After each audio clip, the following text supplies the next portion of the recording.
This is Eric Stano with Magic Ed Tech, and this is the Tech in EdTech podcast.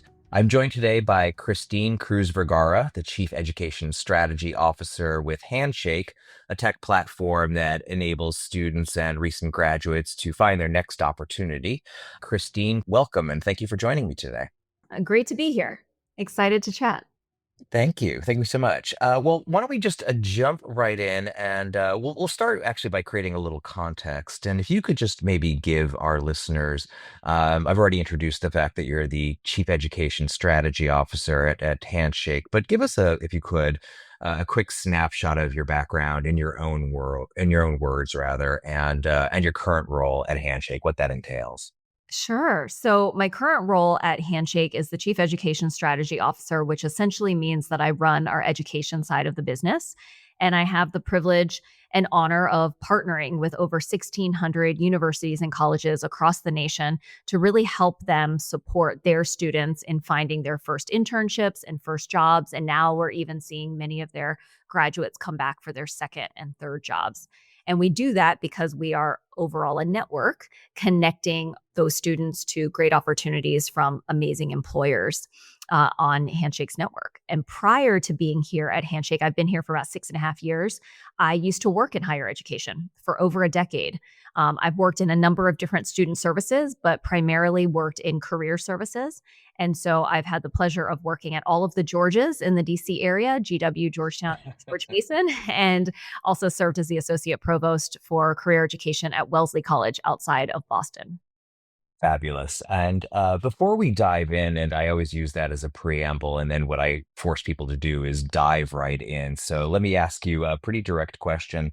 Why do you think now is a pivotal moment for higher education to rethink career services? What should leaders in higher education be paying attention to?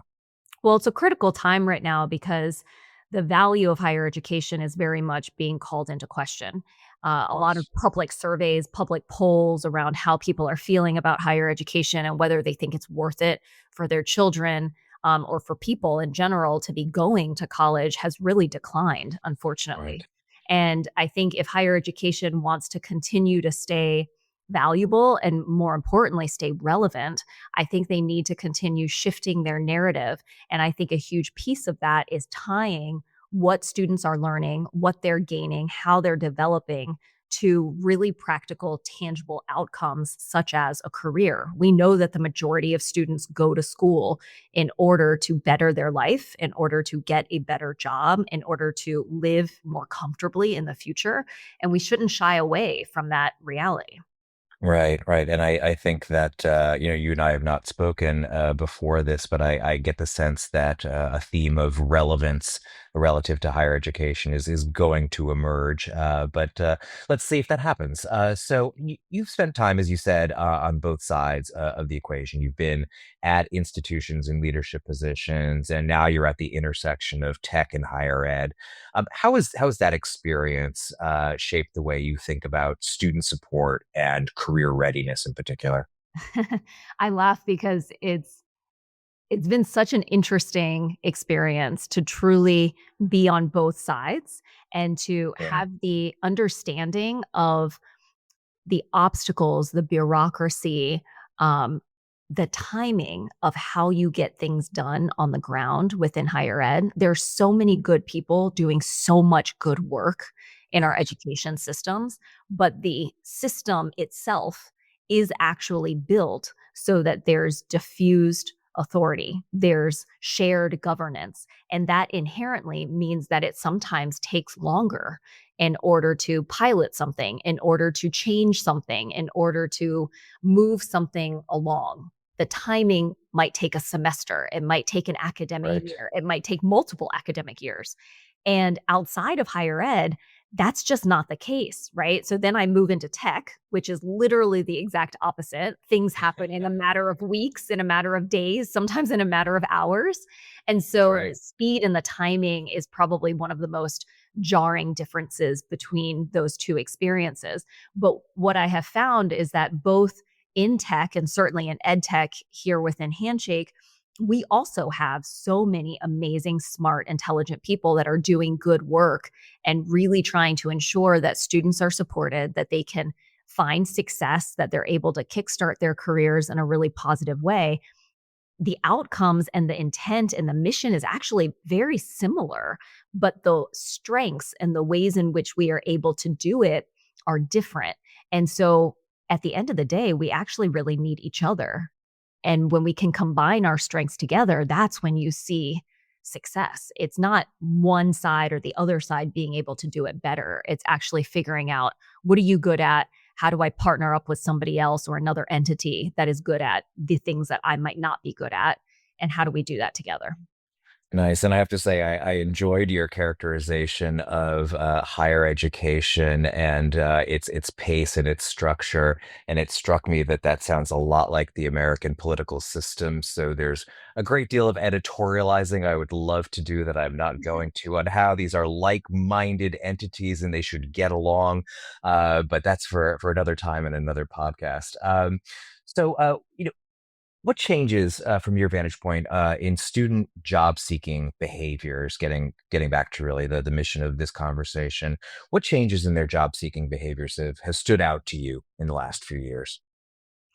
In the last few years, I would say we are really seeing students in the most recent graduating classes prioritize stability much more than I have seen in previous years. So, over the course Interesting. of my career, I've advised thousands of students on how to get a job or their first internship. And in just the past 3 years alone, the number one factor, both from our survey data and also in anecdotal conversations I've had with a number of recent graduates, they say, "I'm seeking stability. I want an employer or a company or an industry that feels secure." And in large part, that's because of how much instability they've already had to deal with over the course of their late high school and college careers because of the pandemic. I And see. I see. they had to pivot, they had to adapt, they had to be really gritty, they've had to relearn things. And for them, they're going into this next stage of life wanting a little bit more stability. And so I think that's been a really interesting piece around the behavior change. I think the other piece is benefits. This generation at a much younger age is asking about and thinking about benefits, benefits like retirement. Right. In the Right. past, a lot of previous generations, they didn't ask about retirement right away. It was nice to have if the employer had it, but it didn't feel like a necessity in the way that this generation is already thinking about that. And I think the third behavior change that I would really call out is this generation is truly unapologetic about their values. And one of the values that they have is a desire to have more of a work life balance than I think the previous 2 generations, at least, would probably have sought out. And I think in large part, again, it's because of this very formative time when they experienced the pandemic, and we all spent hours, days, weeks, months really thinking about what's most important. What do we really value? And I think for a lot of them, they've come away thinking, I don't want to work for the next 3 or 4 decades before I can live the life that I really want. How can I try and merge those two together earlier? And that might mean I live in a smaller city. That might mean I don't have the most lucrative job. That might mean I save up a little bit differently, but I could probably do it. I just need to readjust some of my decisions. Right. And when you said stability, I was thinking, oh, everything old is perhaps new again, but that reflection on the work-life balance, that you, as you said, hasn't been necessarily true for the last couple of generations. So mixing a little bit of the new with the old to come up with something completely different in terms of their values and their goals. So that's really interesting. That's right. Um, what do you think higher relative to career services on campus? What do you think higher ed leaders often misunderstand or underestimate about the role that they play on campus? I think higher ed leaders don't often realize how critical career services and the leader of career services can be to the overall undergraduate experience. I think at too many schools, it's still seen as a peripheral office that Sure. kind of exists on the sidelines. And if a student walks in, they happen to have a good experience, fantastic, but it's not Right. truly embedded. It's not truly integrated. There are very few schools that have any mandatory requirements, for example, for students Right. to visit their career center or to have an internship or to have structured career education where you actually learn the process of getting a job, right? There's a process to that, and not everybody Right. knows it. And not everybody has family members who can teach them what that looks like. So these are the types of things that should actually be embedded into the college experience, whether you want to do that curricularly or you want to do it co-curricularly, but you have to build that in. And so I think right now, a lot of my peers that I used to work with in career services, I think a lot of those leaders, as fantastic as they are, still don't have a seat at the table. And the table I'm referring to is the president's cabinet. They don't have a Yes. seat at the table with the college deans. They don't have a seat at the table with the provost. They're not seen as equals in that way. When in reality, a lot of the career center leaders are sitting on incredibly valuable data, much of which they get from the Handshake platform, but also workforce data around what employers want, what skills they're looking for. They could really provide a quite strong feedback loop for the institution, but I don't think that that's necessarily valued in many places or not valued as highly as I think it should be. Yeah, and there's that bit of relevance that I thought would continue to emerge here. That that data, those data rather that they could collect for their own existence and health as institutions, being able to act on the data that exists within that institution, I think would help them achieve their own goals. Now, if you could reimagine how institutions were to think about this, you've obviously said, sort of a seat at the table, within the president's cabinet. If you could reimagine how institutions think about the function, what would you prioritize? What would you have them change first if you could rank order what you would want to see changed? The first would be the organizational structure and the reporting line. So, similar to what I was just talking about Yeah. before, you need to really think about where it makes the most sense within your institution. For some schools, it makes sense to have it within the academic sort of division and have the person who runs career services report up to the provost. And you have that person at the leadership team table with all of the college deans or faculty heads or department heads, and they're genuinely colleagues together and they're learning from each other and they're sharing information on a weekly basis. There are other schools where I would say it makes more sense to have the career center report up through perhaps admissions and enrollment management. And that's more advantageous to you and how you want to tell your narrative or your story to attract incoming students. Right. There Right. are other places where it might actually make sense for it to remain in student affairs, which is the historically the place where career services used to sit. Um, I would venture to say that that varies a little bit depending on the culture of your institution, depending on the Mhm. leadership of your institution. I think the thing to remember for college presidents or provost is that career services is ideally, if run correctly, is a proactive unit. It's a proactive unit. They are looking ahead, they're Interesting. looking at the future. And so you don't want it to be mixed in with a whole bunch of other offices that are reactive or that are crisis oriented because you'll never end up giving it any time or attention or space and it will end up falling to the back burner. So that's Right. just Right. something that you have to think about. I think the second thing after reporting line and sort of structure, org structure, is in my opinion, the next most important thing is that you hire the right leader. The Of career course. services leadership position, that executive position, has drastically changed over the past 15 to 20 years. A long time ago, that person that would have been successful in that role was primarily an operational leader. Mhm. Could they keep everything running? Could they run the different services? Did they generally know some of the stats and numbers around how their office functioned? Could they be a good supervisor? Right. And that's not the role anymore. You Right. now need a leader that is politically savvy, that understands how to navigate the higher education landscape, that can speak well publicly, that can really tell a story and set a vision. And if they can't set the vision, they need to have a leadership bench that can, and they need to at least be the person who can convey that vision.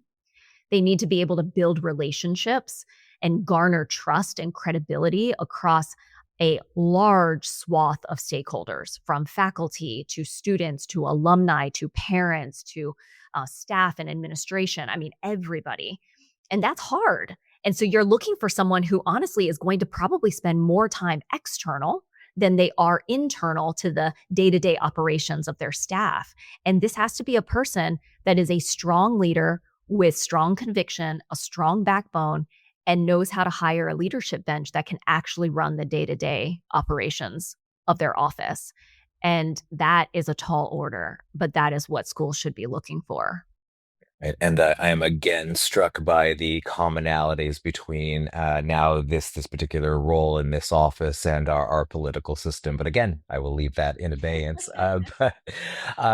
So let's throw open the hood, and I always use that phrase. And I live in New York City, and I've never owned a car, so I only vaguely know what it means. But let's throw open the hood, as people say, and get into some insights from Handshake, the graduation report or the platform activity, some insights that you think higher education leaders need to hear. Now, you've already revealed some of what you're seeing in students today, the focus on stability, on a work-life balance, and things of that nature. But are there other data points or items that you've understood from the platform activity that you think folks really need to hear? Sure. I think there are a few things that I would call out that perhaps are not the top line metrics that I've already shared with you. I think, Sure. one is the majority of seniors said that online career platforms like Handshake are Huh? among their most trusted sources of job market information. And I mention that because I think it signals how differently today's generation gets information than previous generations, right? So I was Right. part of the millennial generation. I've obviously advised folks that were part of the boomer generation, Gen X, millennial, and now Gen Z. They are different in the way that they consume information. Gen Z is different. They do go online. They do look for bite-sized information. They do crowdsource a lot of their information. And so it's important for both higher education and, I would argue, our career services partners to really Yes. take advantage of that. If you know that that's where a lot of your students are going to get information, how do you take advantage of making sure that your information is in those places That's right. so that That's you right. can reach them, right? It's a different channel for you. They might not just come into your office anymore. You might want them to, but that might not be the way that they're primarily getting information. So you have to make sure that you're getting your information into the places where they're already going. And I think that actually leads to one of the other stats that I would actually call out. Sure. So 44% of seniors said that they really also trust their university career center, but only about 29%, 30% said that they used it all the time. Why do you think And that that's a is? gap. That's a gap. And you look Yeah. and you actually you look back and 51% of seniors said that they wish they had visited their career center more Sure. at the Sure. time. Right? And so I think again there's this opportunity to close that gap. They wish they had, they trust it, they just didn't Right. use it. And so I think your question of like, why didn't they use it is a really good one. And I think there's a few reasons. So I think one, I hear this from students all the time. And let me be honest, I was one of those students who never used the career center. I then went on Right. to run one, but I never used one No, at no, the it's taken everything in my body to not reveal that I too am one of those students who never did that. So, but please Right? continue. So if you think about us, right? I didn't use it because I knew that I was going to go straight to grad school. And so Right. for me, I didn't think the career center was for me because I was going to grad school and it's called the Right. career center. So I, I I just did I didn't use it because I thought it was one of those things that just sort of decorated campus, and it was next to some crisis centers, and it was not relevant, as you were already suggesting is the problem with many of them. So anyway, again, please continue. Yes. Yes. So that's part of the issue, is making sure that there's awareness across the student body of all the services and all the different types of issues that a career center actually can help you solve. I hear over and over again students saying, "Well, I can't go to the career center yet. I don't know what I want to do." And that's like the whole purpose Right. of the career center. Right. It can actually help you figure out what you want to do. But a lot of students actually think, oh, they can't be helpful until I actually have an idea or I have a sense. And so they miss out on actually getting expert help in figuring out some of those pieces. Right. And so I think a big piece of this is awareness. That's one component. I think a second component is this whole topic of relevance that you and I have already brought up a few times. Right. How does a career center position itself to remain relevant during this time and this day and age, when information is so readily accessible to students at their fingertips, on their phones, on their laptops? Why would they want to come in and see the career center? What is the value proposition?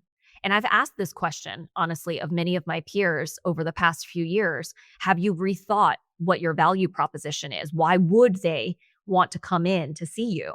And I think what I hope some of my peers will really think thoroughly about, in my opinion, is connections. A career center could presumably provide a student with a lot of different connections.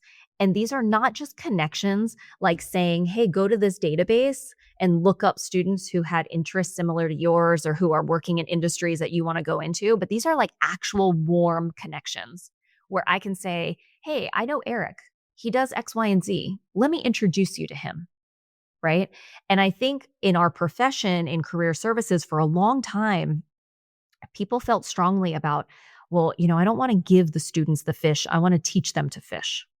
And so I'm going to teach them the skills of how to network. I'm going to teach them the skills of how to find people and how to reach out. That's fantastic. But in real life, people actually do make warm introductions. In real Right. life, that actually is how it works. And so you are actually teaching them by modeling that for them and by being an extension of their network. I know the other rebuttal that you might get from some of my peers is, well, I'm only an office of one or two or three. There's no way, we don't have the bandwidth to be able to do all the things we need to do and also build all these relationships. And what I would say if I was in those particular positions is I would rethink, what do we really need to do? Right? That's the whole point of the Right. question around, what is your value proposition? If That's your right. value That's right. proposition really is about these warm connections, maybe you have to rethink, how am I spending my time and what really is the most worthwhile use of that? And how do I do that at a scale that is beyond just two, three, four people?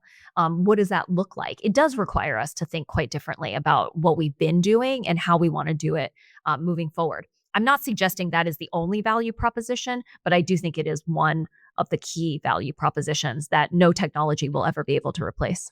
Yeah, and occasionally, so we're saying this. There's nothing wrong with handing somebody a fish sometimes if they're hungry and they need it. But I take your point. Um, on the theme of connections, let's with our listeners, let's try and connect to the students even further here. Again, we've already talked about this new generation, this current generation's focus on stability and work life balance, etc.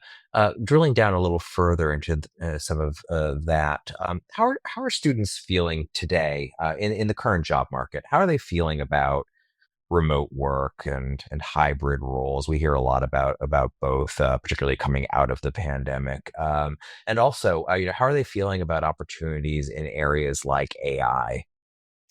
Yeah, so students currently overall are feeling quite pessimistic about the job market. I think that's understandable given Sure. that it is a tough job market. Things are very competitive. Jobs are down approximately 15% or so from last year, but applications are up 30%. So there are less opportunities and more people applying for them. Right. So it is Right. understandable that they might feel that way. When it comes to things like hybrid, remote, in person, the majority would prefer some type of hybrid work structure. So 40% of the class of 2025 say that they definitely prioritize those opportunities. Remote is not nearly as popular as in person is these days. Many students that I've talked to have said, I would much rather go in person so that I can meet people, I can develop those relationships, I can build a community. I think that notion of community comes back again for them as they think about what the workplace will be able to provide. And it goes to the work life balance conversation that we were just having earlier. And then when you think about the whole notion of generative AI or Gen AI and what they sort of feel about that, you do see a larger percentage, about 62% of this year's seniors are somewhat or very concerned about the impact of Gen AI on their particular careers. And that's compared to about 44% of seniors just 2 years ago. And again, I think this is pretty understandable given that we know more. AI has advanced dramatically in 2 years. And so it's Certainly. natural for these seniors to be taking a concerted, really looking at what those opportunities look like. I think notably what's interesting is that computer science majors and humanities majors are actually the two majors that are most likely to be very concerned about Gen AI. And I think that's an interesting one because they're such different majors. Oh, those two majors are rarely mentioned in the same Together. sentence. So Exactly, exactly. So I think that's particularly interesting. And the reality is we have seen more job descriptions mention Gen AI or Gen AI tools um, by more than 4x over the past 2 years. And sure.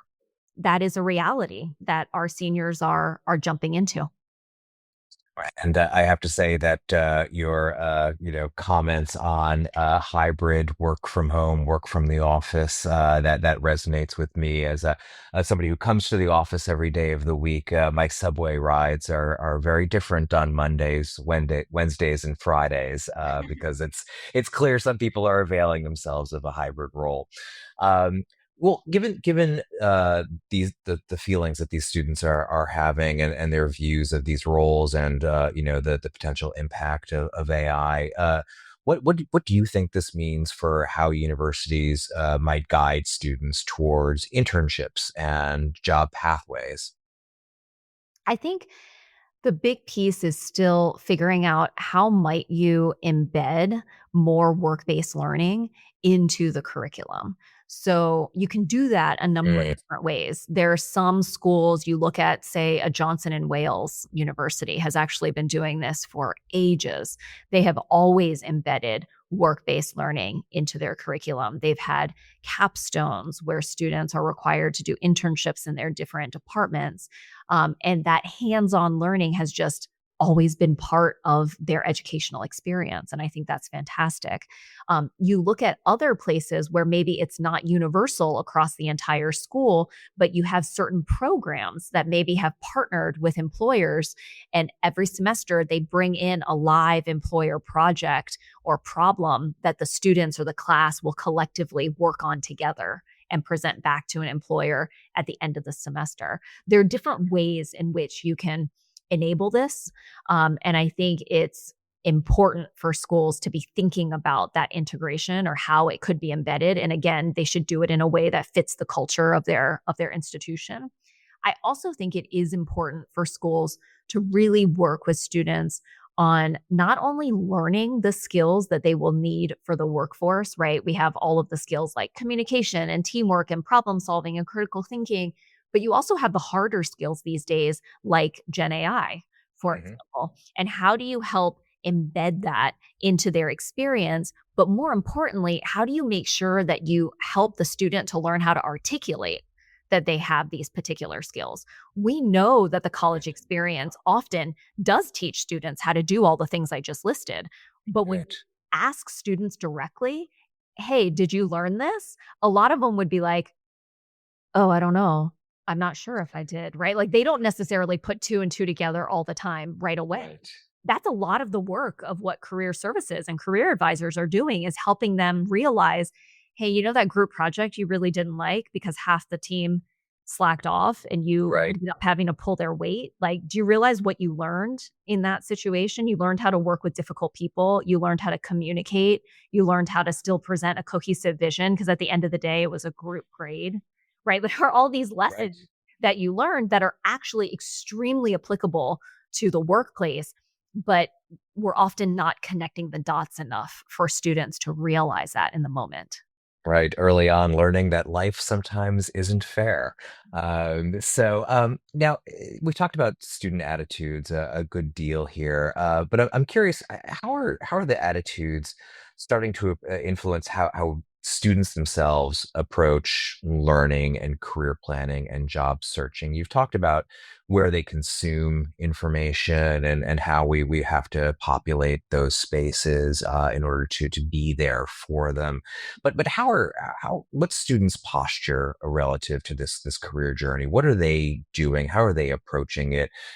Given all the things they're looking for, again, stability, work-life balance, and all the things that they're trying to figure out, hybrid office connections, or things that they're maybe a little bit nervous about AI and what is that going to mean for me, and will that replace the job I'm seeking? How is this approach? How is this all sort of coming together and shaping the way students approach again learning, career planning, and job searching? I think there are two different things that I would probably call attention to. One is that this generation, this class of 2025, as well as the previous class of 2024 and even 2023, they were much more um, ready, if you will, to know that they will have to do truly lifelong learning. So, in our previous surveys, we have seen that students recognize within a year, within 2 years, they will probably need to upskill. They will probably need to learn something new to keep them relevant in their jobs. And I think that is fundamentally different from previous generations, where if you had asked a millennial or a Gen X how they're going to continue to evolve or grow as a professional, they would have probably said something like a master's degree or an MBA or maybe a Sure. PhD, right? But they're thinking about longer form studies. They're thinking about education in a more formalized way. Whereas this generation is saying, oh, I might not get a certification, or I might just get a certificate, or maybe I'll just have the skill and I'll be able to just say that I have that skill, not Right. Right. necessarily a master's degree coming out of it. And I'm okay with that. I just know that I have to keep learning in order to stay relevant. And I think that is really different with this generation and moving forward. So that's one piece of it. The second piece I would say has really shifted and changed in their approach to job searching is their willingness to pivot and to consider other opportunities. So more than 40% of students in this generation in these classes have said, I am willing to look at other industries or other roles that I wasn't thinking about when I went into my senior year. And I think that adaptability and that agility is actually another skill that will serve them very, very well over the course of their career because things are changing so rapidly. Many professionals, ourselves included, will need to keep reinventing ourselves. Right. And Right. these students are already getting a crash course on how to do that. And interesting that that can coexist with a goal of stability, having that agility and that mindset to be nimble. So just an interesting. You would think that they're in opposition to one another, but they're really not. One actually fuels the opportunity to obtain the other. Um, let's shift gears a little bit, if I could. We've touched on AI a couple of times, and obviously this is just going to continue to consume a lot of our lives and our day to day. Are there promising examples again on AI that you've seen?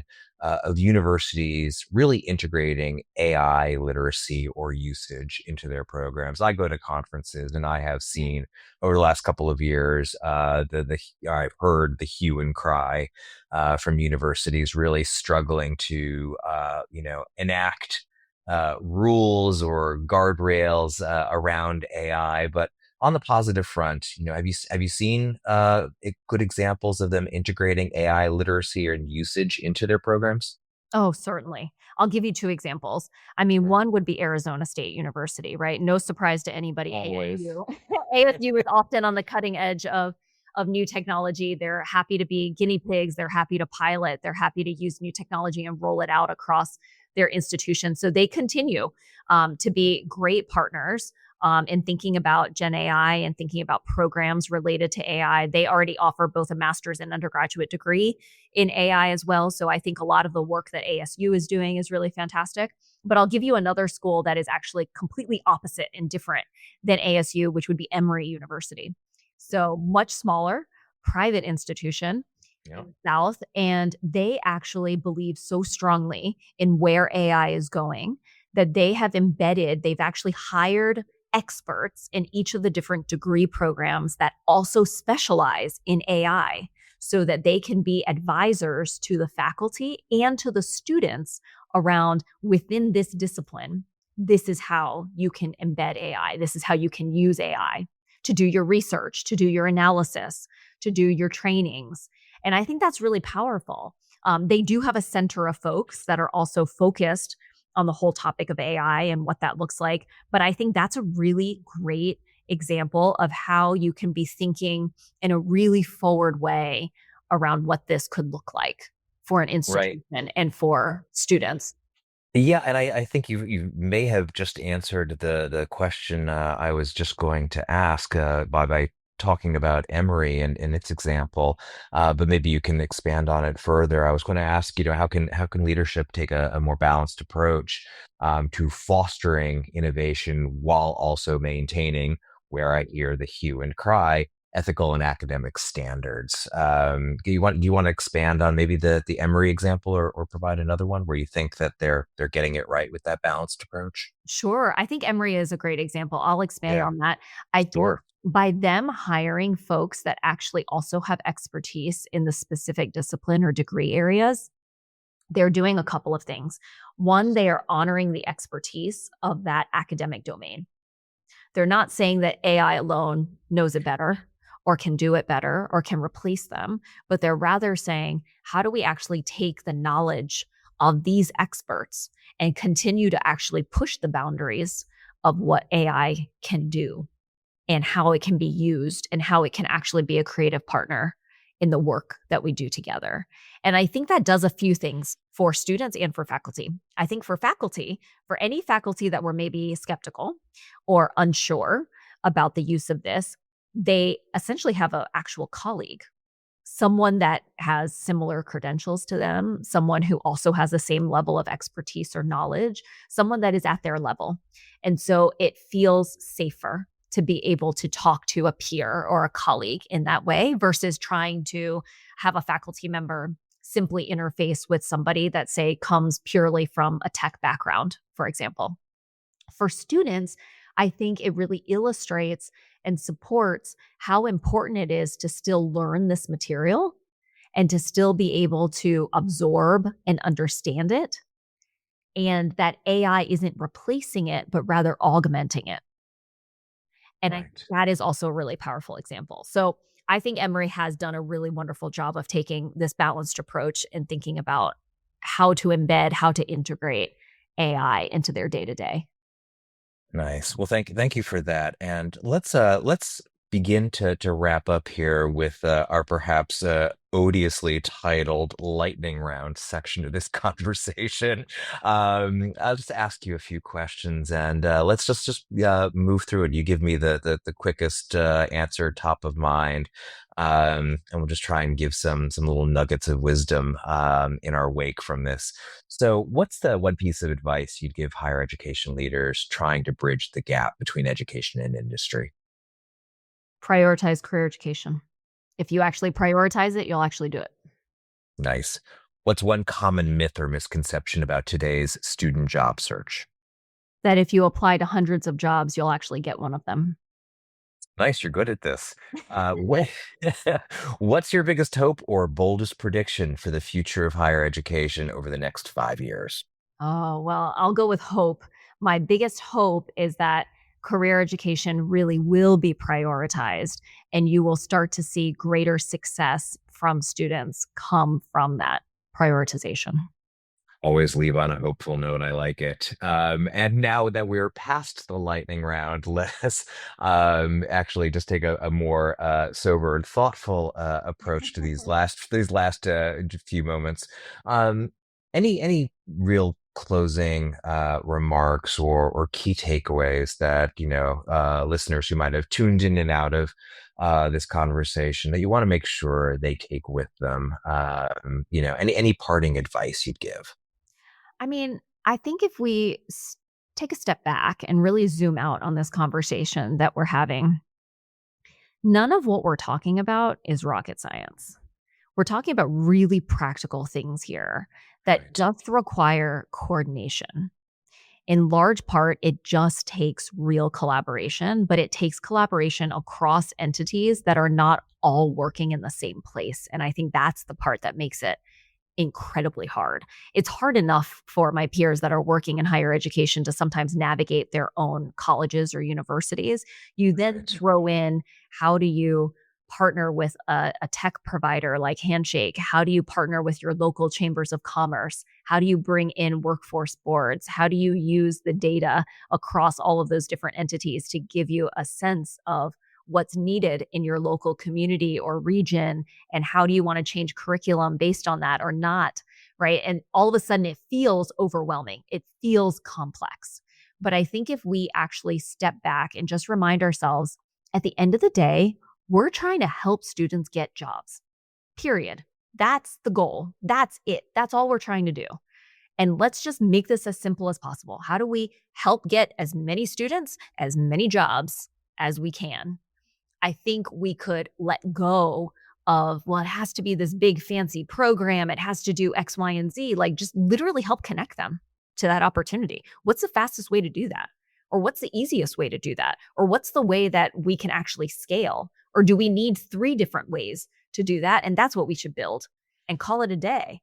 But I think that's what we can't forget, is at the end of the day, that's really what's most important. And I think sometimes what gets lost in this conversation is um and actually I'll do a full circle back to what I said at the very beginning of this podcast.